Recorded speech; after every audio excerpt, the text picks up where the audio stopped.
Hi, thank you for this great opportunity to share my research. And in this talk, I will give you an overview on sustainable water and wastewater management for smart city. And I received my PhD from the University of Cincinnati and worked for the Environmental Protection Agency as a postdoc. Then I joined the UCF in 2013. And the research interest include electrochemical sensors for biofilm and corrosion study and the water quality monitoring. And another research area is renewable energy production from waste. I have taught so far the 5 undergraduate courses in environmental engineering and 1 graduate course in environmental biotechnology. And so far, key achievements are the TIP Award and Mid-Career Refresh Award. And my student team received several national students the design competition award from US EPA. And I was an ONR summer faculty fellow for 5 years. So far, I published over 60 papers in high impact journal, and some of them were selected as journal covers. And my research has been funded by comparative grant from diverse sponsors. And so far, I have mentored 4 PhD students and 8 master students and 21 undergraduate students and 3 postdoc. And some of my students received the national award as well as UCF award. So in this slide, I would like to talk about the EPA's the P3 the program, and actually this award is an annual based national the National Students Design Competition Award supported by the EPA. I have used this grant opportunity to promote undergraduate research and education, and like this video shows an example on how to solve environmental problem, like working with the students. A group of UCF students has scored big with the Environmental Protection Agency. Channel 9 anchor Jamie Holmes took a look at a special kind of sponge that is strong enough to absorb oil spills. For 87 days, some 200 million gallons of oil poured out of the Deepwater horizon. When it was done, Florida lost billions in business. But this team of UCF students thinks they found a solution. And while it sucks, up the problem. And you can see these sponges are designed to not want water. They just roll right off of the sponge. It doesn't let any water in. But what it will do is it'll let you suck up oil. There's a nanotech coating on that sponge. It can absorb oil, leave behind water, and the oil is filtered so well it can be reused. First, though, the team needs to work on the name. It's a ammonium disulfide coated sponge that makes it super hydrophobic, so you can recover oil from oil spills. It's a super sponge. It's a super sponge. Good, yes. So for this little experiment, they just used corn oil and they dyed it red. But take a look. You can see the oil on the surface of the water. There's the sponge. And all that's going up through the tube, up through the motor, and back down again, well, that's just oil. Current oil cleanup efforts are dirty. Chemicals and dispersants are used in the water and on beaches to break down the oil, but it leaves behind pollution. Because this sponge is reusable and leaves no residue behind, the EPA is very interested. The team will travel to D.C. to develop the invention and participate in Design Expo, where they could win $75 grand to help get their product to market. And the students are hoping to clean up. So at the end of our interviews and shooting some video, well, this is all that's left. Water on this side, oil over here, and that can be reused. In Orlando, Jamie Holmes, Channel 9 Eyewitness News. Actually, this work with a collaboration with the Dr. Eric Jones group in the Nano Center. And then we were successful getting the phase 2 award and also NSF, the I-Corp. A group of UCF students. And then my primary research area is to apply electrochemical sensors with the focus on the water and wastewater. And specifically, the microelectrode have been used for the biofilm processes, reactive surfaces, emergent characterization, and the biological samples. When you look at this, this shows the application zinc detection sensor to citrus tree, the plant leaf veins.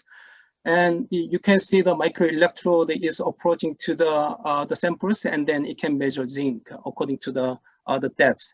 And then with the same sensing mechanisms, the micro sensor can also be scaled up for the the water quality monitoring. And we also have been working on the other sensors, such as free chlorine and harmful algal toxin detection sensor. And my second research area is to develop a renewable energy production process while treating waste for environmental sustainability. One example is the microbial fuel cell technology for electricity generation using electroactive microorganisms.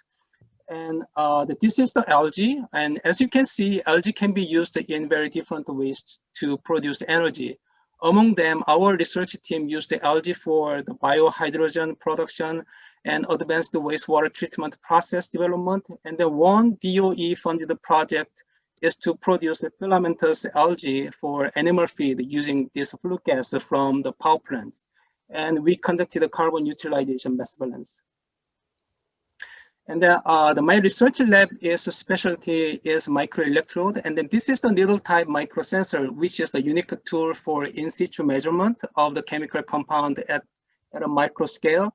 And as you can see, when you have a sample in the water, you can measure the chemical concentration profiles according to the depth. And then these profiles, you can get the valuable the mass transport information. And then so we can understand the complex aquatic systems with the application in diverse disciplines. And now I will introduce shortly 4 main research projects in our group, and the microscopic investigation of galvanic corrosion and the lead release in plumbing systems. I think some of them, some of you may heard about the Flint water crisis, which is the lead exposure in the drinking water, and the galvanic corrosion in water pipe system can be an important source of this lead in the water. And then this research has used the microelectrode to measure the chemical concentration changes at the metal surface. Here is one example, the pH varies from 2.8 to 10.3 across a single galvanic corrosion. And then that gives a high surface concentration of the lead on the surface.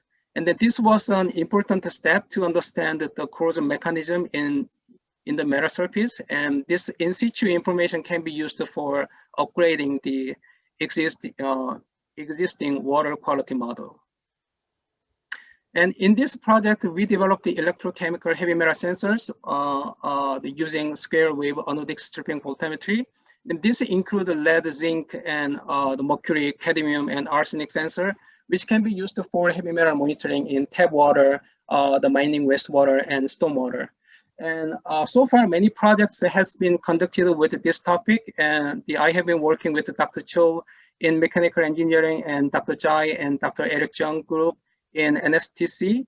And we are also working on heavy metal removal and recovery using this electrochemical method. And this work has been supported by the Navy. The bilge water is a shipboard oily wastewater mixture, and then oil separation is very important to meet the oil discharge regulations.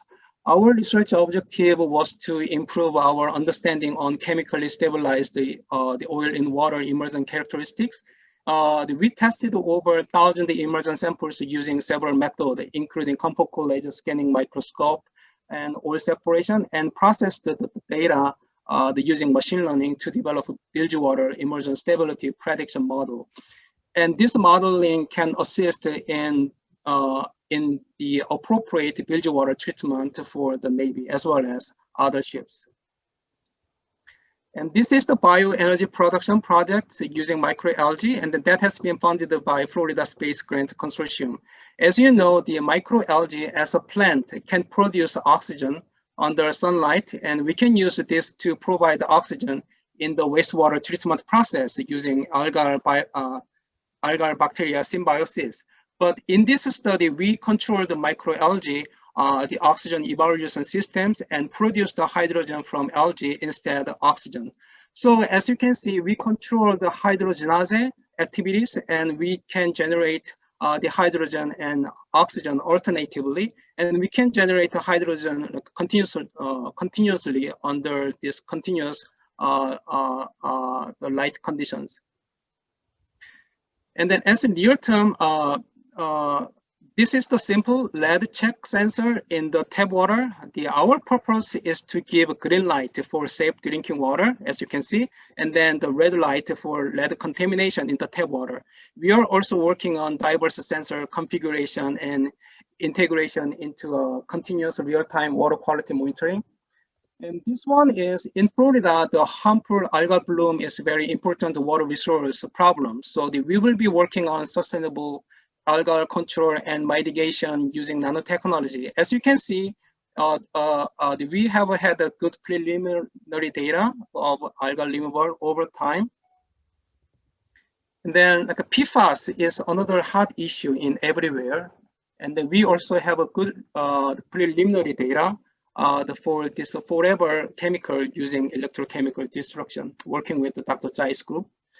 And this one is like a sewage surveillance is another emerging topic due to COVID-19. And with the PI in chemistry department, we have been working on the wastewater collection and the virus detection in our dorm on campus right now.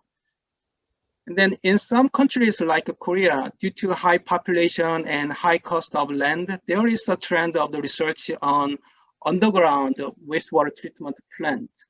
And this project will develop like a novel sensor for monitoring anaerobic digestion processes, including trace mineral and other like bacteria, such as methanogens. And this one is like a desalination of seawater with the minor energy consumption is another important research topic. And then the basic concept of these materials came from biomimic. Mimicry. So so basically hydrophobic nanofilm will collect the water vapor from the seawater and then quickly discharge the water downward for collection to be used for irrigation. And as a long-term goal, I would like to work on the environmental convergence, the opportunities in environmental systems, along with the environmental responsible engineering education. And I will continue to work on the smart water quality monitoring systems. And I would like to thank to my the many UCF faculty collaborators and sponsors, as well as my current and previous research team members. And thank you very much for your time, attention, and now I'll take any questions.